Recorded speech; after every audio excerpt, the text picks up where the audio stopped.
Өнөр менен жылдыз болуп жаңгандар, калем менен дүйнө кезген кармандар, эмгек менен эл озуна алынып, бүт өмүрү өрнөк болуп калгандар дейт. Саламатсыздарбы, урматтуу телекөрүүчүлөр, ЛТР каналында Мени издесең ырларымдан табасың музыкалык поэзия кечесине кош келиңиздер.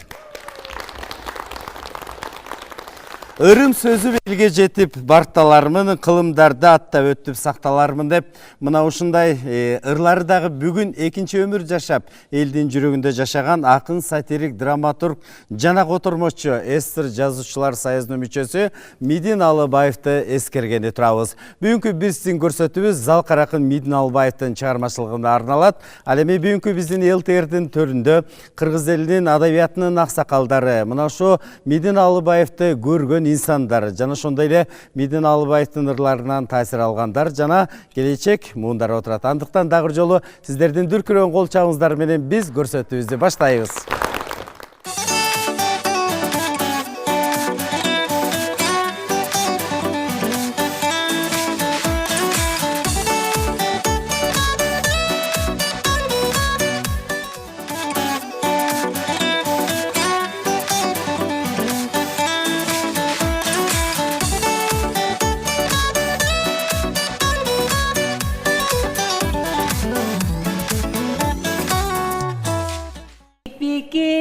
Yaştı belöştün ey, bölüne bel boğacar. Şumpaylardı sen. Mayda, mayda, baskanın mayda, kırman tolsun. Oh mayda, topondorу sizge payda, eginderi bizge payda. Уксаңар, мен кече ыр жазгам. Ошону окуп көрөйүн. Эмне деген ыр? Силер окуп көргүлө. Кандай болот экен? Даярсыңарбы? Даярбыз. Көпчүлүк үчүн ырдаймын, көңүлүм толуп ташканда. Көйкөлүп жаткан кең тала, көңүлдүү экен жаш жанга.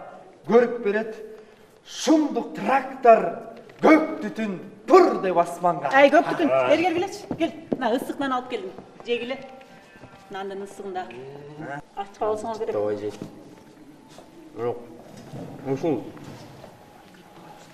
Ушулдан бөлдөр жаздай далуунан күздө бушкан буудайдын наны я? Ой, жок ботом. Кышында январь айында бушкан буудайдыкы эмес. Эме? Бул түтүшүм аябай сонун мол болгон, Ооба. Сен көбүнчө күжүрмөн эмгегиңдин артынан алаканыңа тикенек кирип кетип, ал төгөн жүрүп, анан көккө жиген морит деп көлөкөдө жатып жүрүп, аябай катуу иштебедиңби кокуй? Ошо, ай билбейм, сен болбосоң биздин бригада кантип мол түшүм алмакпыз, Койчу Жамал. Былтыр менден бир аз көбүрөөк түшүм алып эле дердейип калган тура. Күзүндө көрөбүз. Көрүшөбүз. Шакылдаган жеңени үй чечкенде көрөбүз. Көрөбүз күзүндө. Ай, күздө эмне кыласың? Күзгө күтүп жүрсөң дагы былтыркыдай алып каласың. Азыр мына ушул тапта сынашалы. Мына биздин азыр жасап аткан аракеттерибиздин баары ушул күздүн аракети да, жигиттер? Тура. Ай, сенчи алтантып күтүп жүрө берсең, былтыркыдай болуп дагы калып каласың. Болгон өнөрүңдү мына азыр чыгаргын. Теле жигит. Буйрса, мына быйылда биздин звено мөөрөйдү биз алабыз. Биз алабыз? Быйылкы мөөрөйдү биздики болот. Биздики болот. Жылда эле силер ала өргүдө эмне? Аны Кудай билет. Ай, ким мыкты иштесе, ошонуку өтөт. Түшүндүңбү? Силерге ошо отурганга убактым жок менин. Жумушумду жасайын. Жигиттер, күн кечте бартат. Биз дагы эртерээк ишибизди бүтүрүп албайлыбы? Кандай жейсиңер? Аны тияктан жейсиң.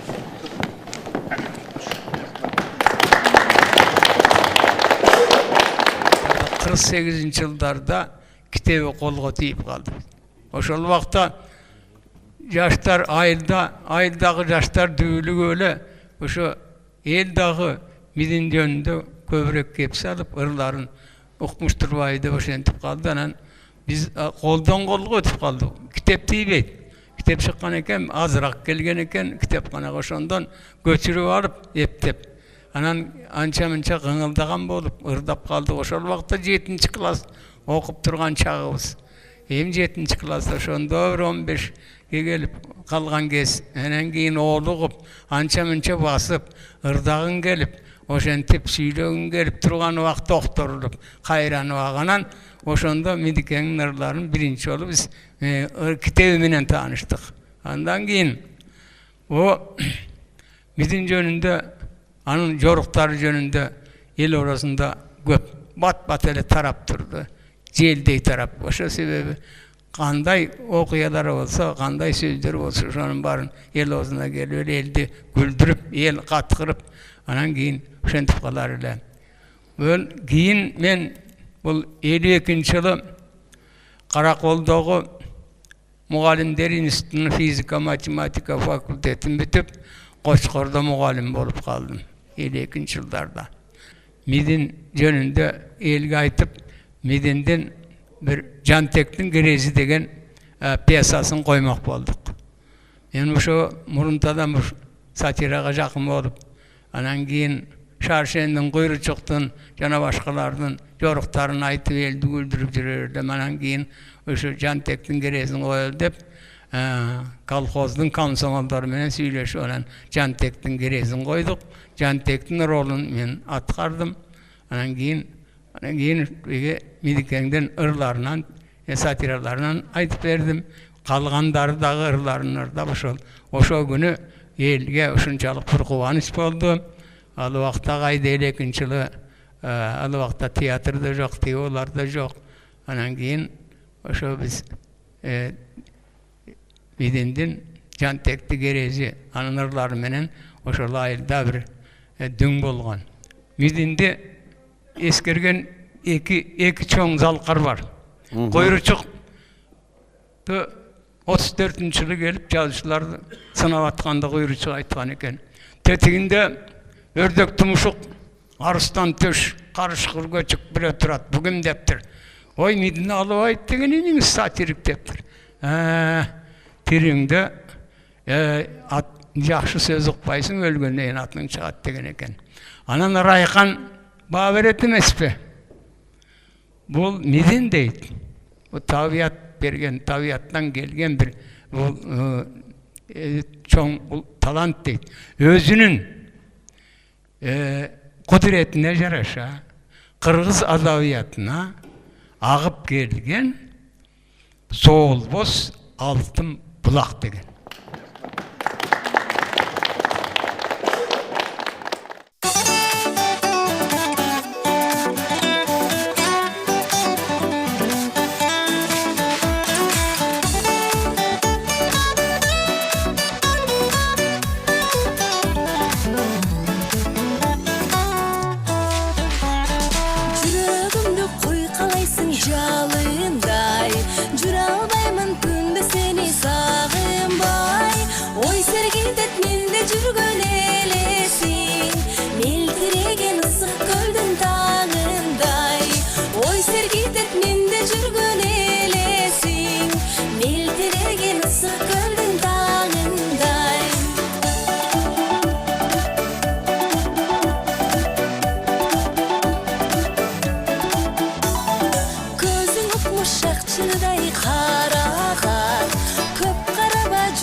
Kaysı günü kanday jolup salınsam, jalgız maga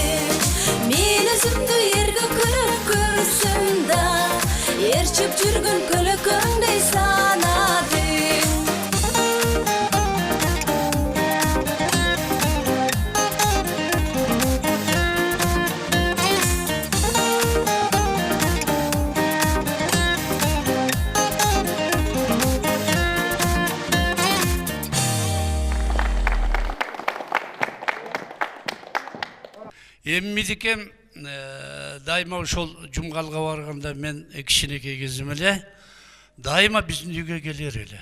Мидин келгенде жумгалда мен кыйма деген активдер көчүп келчү. Анда апам күркүрөтө боза салар эле. Эми мидикем келгенде эми өзүңөр билесиңер эмне деген гана адамдар келбейт. Анын үстүнө мен атам Атай Агунбаев менен кошо Кремльде комуш өткөн киши Токтогул Сатылгановдун эң кенже окуусу болгон. Эми алар келип туруп ошо үйдө кадимкидей эле концерт болор эле. Анан мидикем Ал Токонбаевдин уулуна арналган овчаркасы бар эле сары. Ошону сөзгө чыгып отуруп алганда, ошол ити дайыма ушу биздин корого ээрчип келер эле.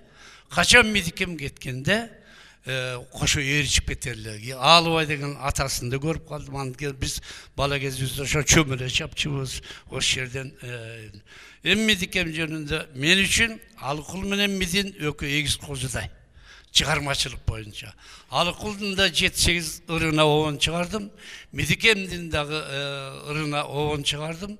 Анан эми бир сөздү баштагым келип атат. Мидикем 100 жылдыгын өттү. Райкан Мидин Байдылда төрөлө бербейт ар жылда. Кыргыздын даңкын чыгарган кайрылбайтко 1000 жылда. Сатира жана лирика сергитет мени бир кыйла. Кыргызга нурун чачышкан сатиранын атасы келишпейт эми 1000 ыйла. Райкан Мидин улуусу кичиси болот Байдылда дейт. Райкан Мидин Байдылда төрөлдү экен кай жылда. Кыргызга келген бир белек жаралат экен кылымда. Төрөлөт качат мындайлар кыргызга түшкөн кайгыда дейт. Алгачкы ырым ошо Кош сөңкөл деген ырыны чыгардым. Анткени мидикем акыркы жолу ошо Тулпар ташка сөңкөлгө барып, Кош сөңкөл деген ырын жазып, экинчи жолу сөңкөлдү көргөн жок.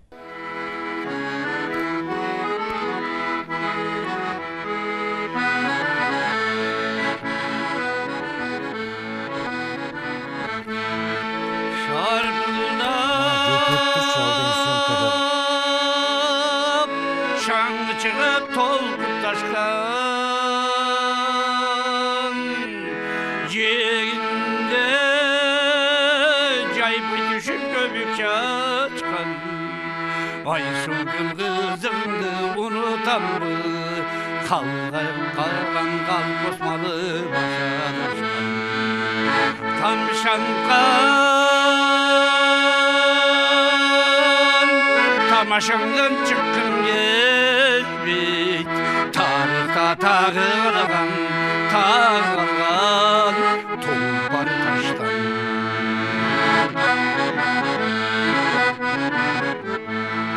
Kılağımday Kımız içip ömür sürsün Kız gelin aymalaşıp oynayıp gülsün Soğuğa ısırına raz edim Caygış yan cahanda yaşadım Kartayıp Gelip yaşım jetken gezdi Canımdan cayın tapsa Cayın tapsoy Menini mürzüm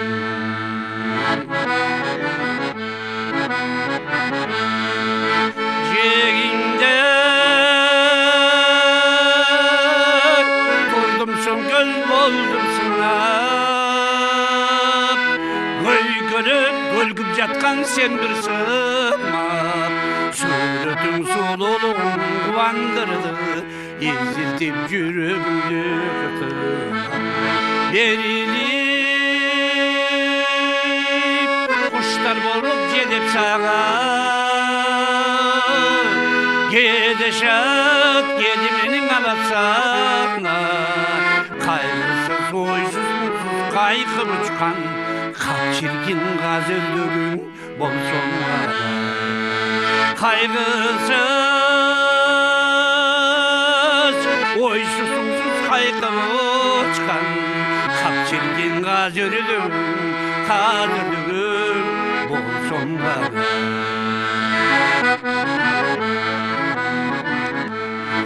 Koşsun göl, sen durasın kılım sana мелтиреп кадимкиңдей көктү карап кошсол гүл жегелермин жегелбесмин болжоштун айтышкын атагана мен өлүп сен экинчи көрбөсөм да ескирген сары кагазда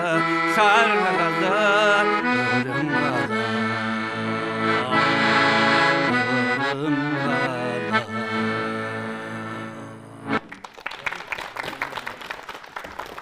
Midikem menen men 4-5 жолугушуда көрдүм дагы учурашдым.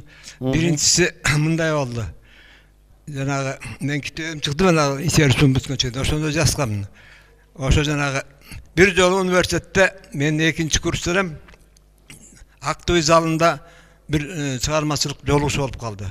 Президиумда Аскар Тоголуп, Алы Токонбаев, Түгөлбай Сыдыкбеков, Кубанычбек Малика, Бабдыр Асыл Токтомушев, жана башка Аскар Тоголуп отурат дагы алды жакта Шүкүрбек Бейшеналиев, Райкан Шүкүрбеков, Шатман Садыбакасов мидин отурат эле.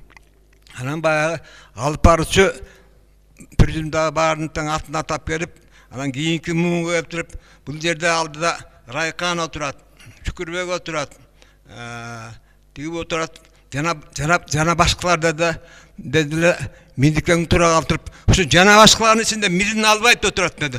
Тура элин баары кол чаап, өзү ушундай эле тамаша киши да аябай.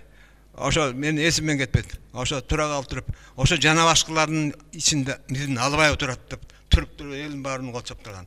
Эми ошондо атабай кеткенин карабайсызбы? Өзүнүн замандаштарын атап келип, жана башкалар деп кеткенде моментальный жооп тапты да. Ошондо карап, ошо эсимден такыр кетпейт.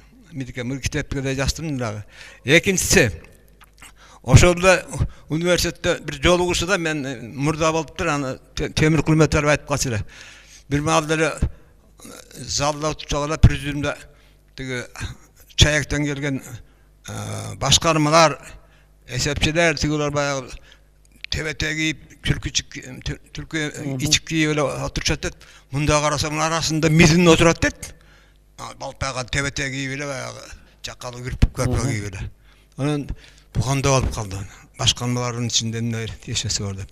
Анан кийин баягы кезигиши бүткөндөн кийин анан туруп келип анан учурашты дейт. Мидикейни алып жүрөсүң деп атасың. Колхоз Чайка барып туруп эсепчи болуп алдым. Котормочу болуп алдым. Мен аябай сыйлашат. Деп анан кийин бир ал кесе Чернышевский атында деп койчу бар эки азыркы Чейтек турган зданияда. Ошондо бир жолугушуп калып, Мидикем кыз жана гүл деген бир ырын окуду. Мен ошондо отуруп таң калдым да. Баягы Райкан өзүнүн калемде шактындай өнөрүбүздүн өзү да өлбөсүбүздүн ырында кала бер деп. Мына ошо күнгө чейин быйыл ошо 100 санап койсо 102 келген экен. Мидикең мындан да жашай берет дагы. Мидикеңдин окуучусу баягы сөздүн ичине менин таянар балдагым окуучунун сыны дейт да. Окуучулардын сынынан жакшылык жагынан да жашай берет Мидикем. Рахмат, кол чабуулар. Анда 1984-85 жылдар болчу. Ошол убакта жаштыктын жалындаган курак эле ага чейин менен Нестан Даражан деген ырым чыгып калып, эл арасында абдан мындай популярдуулугу өсүп турган мезгил болчу. Анан эргүүнүн артынан эргүү келип дегендей, ошо мезгилде кыргыз акындарынын ырларынан, кыргыз акындарынын ошо китептерин издей баштадым. Ошолордун арасында бир топ акындардын китептерин карай баштадым обон үчүн. Ошол мезгилде бир экир таптым. Бирөөсү Абзи Кыдыровдун Ай гитара деген ыры, бирөөсү ушу Мидин Алыбаевдин Ай жарык деген. Өзүң айткандай, бул ыр сага деп жазылган экен. Анан негизи буга чейин дагы муну бир ырдап жүрүшкөн экен. Бирок ал обон мага дагы мындай мен билбейм алуунду. Ошол текст көрүнгөндө эле бул музыканын кайрыктары, музыканын мындай үнү угулуп турду да. Анан мен анда гитара менен чыгарган элем. Булар чыгарар менен эле абдан мындай популярдуу болуп кетти элдердин арасында. Өзгөчө жаштардын, студенттердин арасында абдан популярдуу болду. Андан кийин муну биз Бакыт деген бир досум бар эле, ошол гитара чертип берип, мен аккордеон менен ошол радиого келип жаздырттык. Ошол жаздырган боюнча бул элдин арасында абдан тарап кетти. Ошол мезгилде баягы көтөрүп жүргөн магнитофондор бар эмес беле? Ошол магнитофондорду жаздыртып алып, анан студенттердин арасында өзгөчө бул ушул жанагы отуруштарда, ар кандай кечелерде ушул ыр менен бийлей башташты. Себеп дегенде ал мезгилде биздин эстрада жанры өнүгө элек болчу. Мына ушул ырлар ошол эстрада жанрына, эстрада багытына бир мындай жол салган ырлар болуп калды десек, жаңылышпайм да.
Элибизде айтат, атанын уулу болуш урмат дейт, элдин уулу болуш кымбат дейт. Мына биздин колубузда мына ушу Ишенбек агайыбыз топтогон Мидин Албаевдин Медерим деген ырлар жыйнагы. Бул ыр жыйнак бекеринен айтылбаса керек, анткени биздин төрүбүздө дал ушул залкар инсандын, залкар акындын уулу Мидин уулу келип отурат. Медер ага кош келипсиз. Мындайча айтканда жалпы Кыргызстанга салам. Анткени Мидин Албаев жалпы Кыргызстан эмеси жүрөгү, ыры.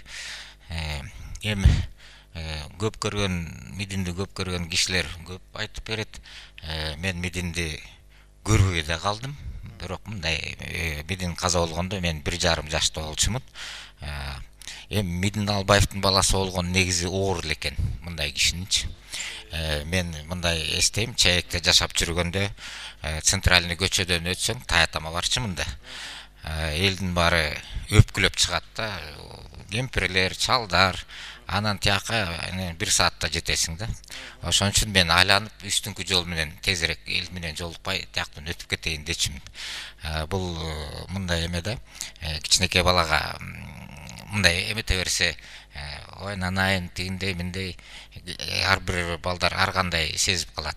Кээ бирлер өпкөлөнүп калат, кээ бирлер кандай болуп калабы, мактанчак болуп калабы. Мен өзүм мындай момун жоош бала болчумун. Анан Нуркан Турсунбаев айтып атпайбы, Мидинди такай сары ит узатып жүрчү. Мен ошону эстеп атам. Ошол ит анан картайып калган мени узатып жүрчү. Таятама чейинчи. Ошону мен ойлонуп калдым да, ошо эсиме түшүп калды азыр. Анан кийин көп кишилер мындай суроолорду берет. Мидинди тарттыбы, баласы тарткан жокпу депчи. Анан кийин мен мындай айтайын. Мидиндин бир ыры бар, балама дегенчи, мага арнаган. Мен төрөлгөндө. Тиякта акыркы строчкада же жазуучу болорсуң, же сүрөтчү депчи. Анан мен өзүм апам айтып атпайбы. Анан Мидин мага айтып койгон, жок бул жазуучу боло албайт депчи, бул сүрөтчү болот депчи. Анан мен чоңойгондо сүрөтчүгө жакын профессия эметтим, архитектор болдум. Архитектор сүрөтчүгө жакын, скульптурага жакын, математиканы аябай эметиш керек. Мидин математиканы жакшы билчү. Физматты бүткөн мурда эң башындачы. Анан ошо мен кичинекейимде скульптураны жакшы эметчимин. Анан ошентип архитектор болдум. Анан дагы көп кишилер мен мындай жалпы айтып эметип коеюн. Ойлошот да, Мидин баласы, ой, жолу ачык, Мидин десе эле бүт баарын жазап эметип кетет. Каалаганды эметип алат. Институтка өзүм өткөм. Ошондо да бал аз болуп, кандидат деп коюшат да, кандидат болуп кирип окуп калгам.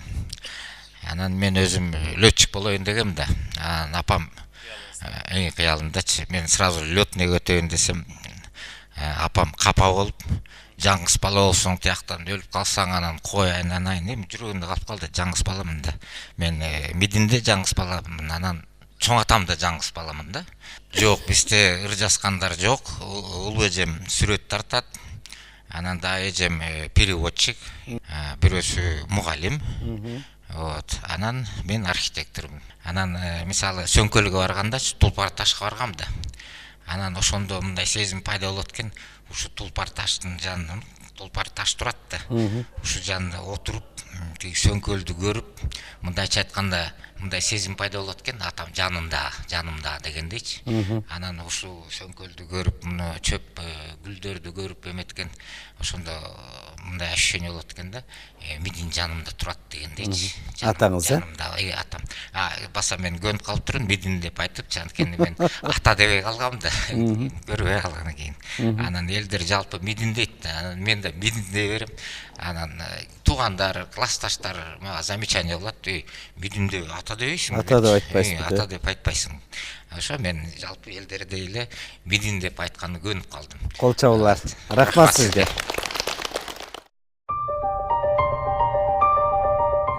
таң салкын, сулуу төптөн чуктап жатат.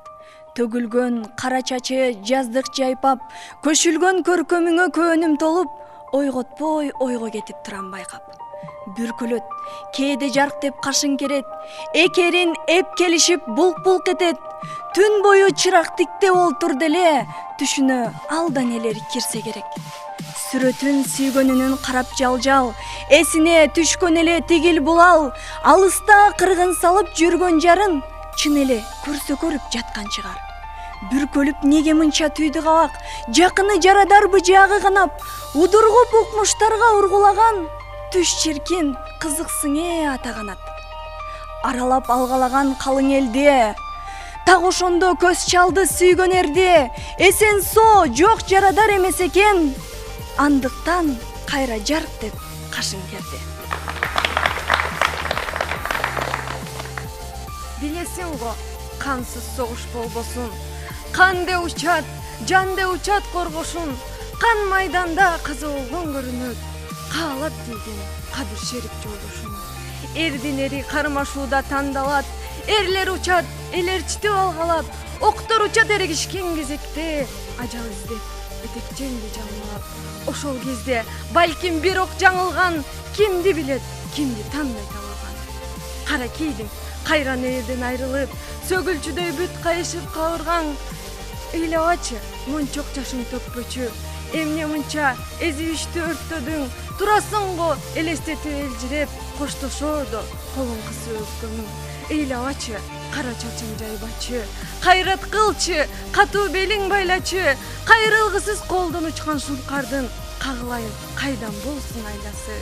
Ыйлабачы, ирмебечи жашыңды, сары орусуң, санаң жаман басыңкы, койчу жеңе эрлер учат күрөштө, ант да ушул, шарт да ушул азыркы. Ыйлабачы, кайгын ичке батыргын, сабыр кылчы, айтканын угакандын, коркок бирөө койнунда жаткыча, аты жакшы жесири бол, баатырдын. Байсалов Тилекмат жакшы жазат, жакшы билет кат. Анда билим десе билим. Орто мектептен кийин чалараак бүткөн институттардын бири. Ошондой болсо да биздин Тилекмат оңдой албай жүрөт ооз эки тили. Ал өзү жакшы жигит. Элдин көзүнө жумушуна кечикпей барат. Тез бүтсөм деп күйүп жанат. Анда тартип десе тартип. Жалган айталы, кантип. Бирок биздин Тилекмат бир адат үйрөнүп алган. Ал жыйналышка барарын барат. Кандай маселе болсо да сөз алат. Трибунаны бек кучактап сүйлөй баштайт бат-бат. Кээсин кыргызчалап, кээсин орусчалап. Деги бирөөнү айтса болот так. Тим эле уккан кишини уят кылат. Маселен анын сөзү: жолдоштор, качан выполнить этилет биздин план? Адин мен эмне кылам? Аставайт эттик го улам. Демек, значит, эмне кылыш керек? Өзүбүз киришпесек, кто жардам берет? Айта турган болчу, боло турган болчу болсок. Өзүбүздө уят жок. Биздин жерге өсөт го баары. Свекла, хлопок. Демек, значит, всё, баарыбыз ишке кирели. Техниканы освоить эткенди билели. Мына ушул значит менен демек Тилекматтын оозуна а дегенде келет. Качан болсо кайталай берет. Кургый кырык эмне кепек? Мындай чечендерди эл айтат кызыл кекиртек. Жолдош Тилекмат, бул сага жазылган кат. Жыйналышта сүйлөсөң сүйлө, бирок тилиң болсунчу так. Кызды көрдүм, кып-кызыл гүл кармаган. Өзү жалгыз, жигити жок жандаган. Гүлү да гүл, өзү да гүл буруксойт. Биле албадым гүлүң кимди арнаган. Жыттап коет эки жагын каранат. Жап-жай басат, аллеяны аралап. Карындаштын колундагы кызыл гүл кимге буйрук? Болсо керек аманат. Кыз алдынан чыгарган бир жигит токтой калды, кызыкканын билдирип. гүл жыттапчы деди жигит шарайтты. Кыйын ишко жаш кездеги жын. Койгун жигит, колтуктанга жанашпа. Койгун жигит, колдон гүлдү талашпа. Орой мүнөз одон өскөн окшойсуң, оозун барбайт сени тең тушталашпа. Дагы бир жигит жолдон чыкты гүлүнө. Өзү сонун, өңү сонун, бул ким деп шарайта албай көзүн тикти гүлүнө. Уян жигит сүйгөндүгүн билдирмек. Кыйгач басты, кыз көңүлүн салбады. Мурдун чүйрүп, муну теңге албады. Бирөө орой, бирөө жеткен уяң деп оолак басты. Оңдоп күлүп. Кеч киргенде бирөө чыкты жолунан. Бирок гүлүн сураган жок колунан. Айла кетип, кыз өзү гүл сунганда албайын деди. Гүлүңө жак сол. Кээде бүркө, кээде жак кала. Кантип сенин кыялыңды табамын. Мен өзүмдү эр көкүрөк көрсөм да ээрчип жүргөн көлөкөңдү санадым. Кайрыламын силер сиңер катарым. Ушул күндө уу жуткандай капамын. Арак деген азап оору болбосо, анча деле болбойт эле жатагым. Кийинчерээк баркым түшүп баратат коммунисттик жазуучулук атагым. Далаймага күтүп түтүп келдиңер. Дагы бир жол жардам сурап турамын. Жаным күйүп, жар башынан турамын. Не болоорун өзүңөрдөн сурадым. Калың элим калыс болчу таймашта, чуркайм десем, чуркап койчу курагым. Таалайым да таш каптырган өзүммүн. Тартып кой деп кимге колду сунамын. Алдастапмын абалымды элебей. Ара кечте ар болобу кенедей. Жан жагымда эми карап олтурам. Жайытынан жалгыз калган немедей. Күңгүрөнүп жүрөгүмө кеңешсем, сен дашкын дейт силер ашкан белестен. Ара марак алыс алып кетпесе, ачык айтсам, араңар да мен өскөм. Канча кубат, канча жөлөк болду бул. Караан улап катарыңа теңешсем. Асылдым бир сулууга болдум ашап. Махабат ичке батпай ашып ташып. Кадырын картайганча сыйласам дейм, бирок да жете албадым кимди жасакым. Мен сүйөм, сулуу сүйбөйт билбейм неге. Жазыктуу жаратканга болдум беле. Баарынан батып кетти кыйнаганы. Башканы сүйбөйт билем ансыз деле. Сүйүүнү сүйө билсе сыры терең. Баш ийбейт даңкадакка сүйүү деген. Кеп айтсам кемсип салды дедип, аскадан алыс кетип өт билем. Сулуунун сууга түшкөн жарылардыр, пайда жок мен асыл жүргөн. Саламатсыздарбы, урматтуу телекөрүүчүлөр.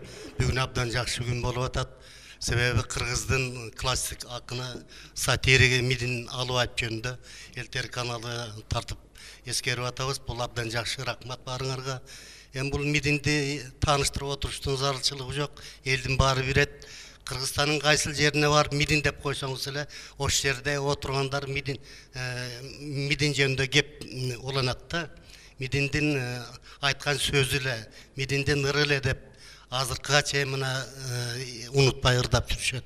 Мидин тирүү кезинде деле ошондой болгон. Айланасынан кишилер үзүлгөн эмес. Кайсыл жерде Мидин жүрсө, ошол жерде тегеректеп алышып, кыран каткы күлкү ушундай шаң менен жүргөн да.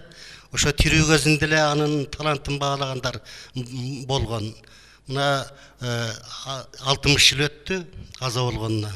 1959 жылы 5 декабрда каза болгон. Мына 60 жыл өттү, бирок Мидиндин чыгармалары унутулбай эл арасында бүгүнкү күнгө чейин сакталып келе жатат. Мындай көрүнүш, мындай сейрек болот. Эл оосунда калуу, элдин эсинен чыкпай калуу деген. Нечен ордендүү, медалдуу, наамдары бар акын чыгармачыл адамдардын чыгармалары бүгүн унутулуп калды. Ал эми эч кандай наамы жок, атуу грамотасы деле жок болуш керек. Мидин эл оосунда калып бүгүнкү чейин айтылып келе жатат. Мидин таланттуу сатирик да болгон. анын Мидин Албаев менен Райкан Шүкүрбековдун деңгээлине бүгүн да жете албай келе жатабыз. Эмне үчүн бул Мидинди эл унутпай мындай болуп кеткен себебин мен ойлойм элдик акын болгон. Элдик чыгармаларды жазган. Чыгарманын артыкчылыгы ушунда болот. Ар бир адам акын жазган чыгарманы өзүнүн башынан өткөргөндөй кабыл алса, ошол чыгарма элдик болуп кетет. Мидиндин ырлары өзү эле ырдап турат. Өзү эле обон суранып турат. Ошон үчүн мына бүгүнкү күнгө чейин элибиз унутпай Мидикемдин талантын сыйлап жүрүшөт. Бул жерде көп эскерүүлөр бар. Мен баягы 3 китебин түзүп чыгардым. Ушунда бир 2 ишин сөзүн эскере кетейин, Мидинди көрүп калган. Жапаркул Алыбаев айтат, Мидин бул кыргыз адабиятынын эң кызыктуу, тажабай, кайра ачып окуй турган барактарынын бири дейт. Ал эми Кымбатбек Укаев айтат, Мидин бул кылымдын кыйшайгыс акыны дейт. Мындан артык, андан сырткаркы элден баасынан артык эмне сыйлык бар, эмне байлык бар. Мидикем чыгармалары жашай берет, элибиз сыймыктанып жүрө берет. Сиздерге чоң рахмат.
Ырларың тирүү жандай Мидин ага, аралап калкарасын бөлөйт нурга, эскерип эскеришет сиз жөнүндө замандаш залкарларың урпактарга. Көтөрүп көпчүлүктүн көңүл шаңын, көңтөрүп талантыңдын ышкыларын, аз өмүр сүрсөң дагы Мединага, калтырып кетиптирсиң каймак майын. Күмүштөй сөз байлыгын, ыр байлыгын, күлкүнүн тунуктаса кымыз даамын, бар жокко кайыл болуп Мединага, калкыңа арнаптырсың кымбаттарын. Көрктөнтүп поэзия ыр дүйнөсүн, көбүртүп мурчту кошуп, калк мүдөөсүн, тайманбай халтуршик халтуранын, көтөрүп ачыптырсың чүмбөттөрүн. Өмүрдүн келген кеткен аздек күнүн, өсүңө сесилбеген баалуу жүгүн, о анда асыл ага билдиң бекен, өчпөс өмүр бактысы өлбөстүгүн.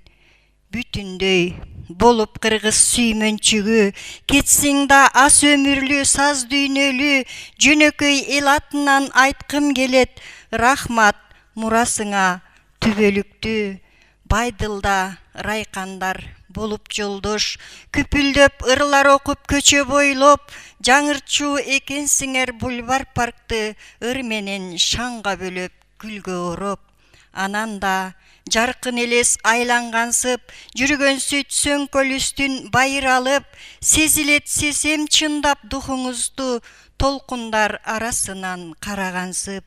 Сиз менен сыймыктанып мен түздөнөм, ак кагаз бетине ыр жөрмөлөтсөм, арбалып ошол толкун тамчысына, айлансам деген тилек, деген мүдөм.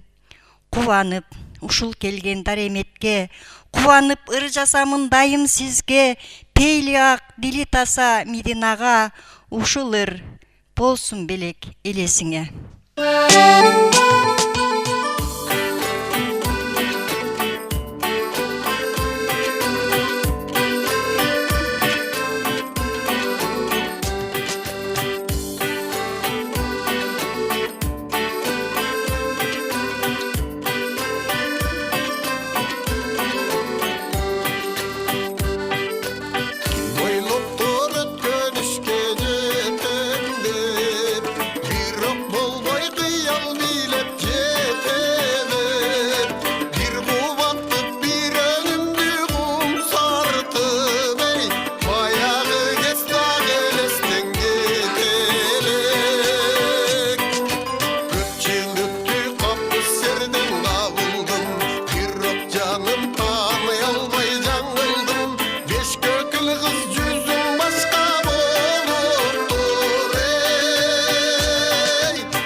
Şair mi şair, kalgan ömür ötse oldu sala.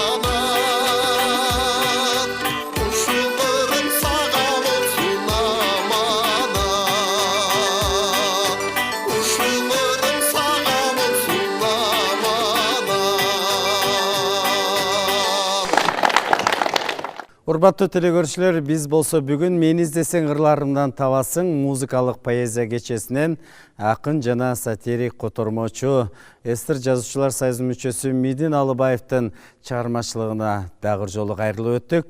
Кыргыз барда Мидин Алыбаевдин ырлары түбөлүккө жашай бербекчи. Андыктан ЛТР каналы менен дайыма бирге болуңуздар. Кийинки эфирден амандашканча саламатта калыңыздар.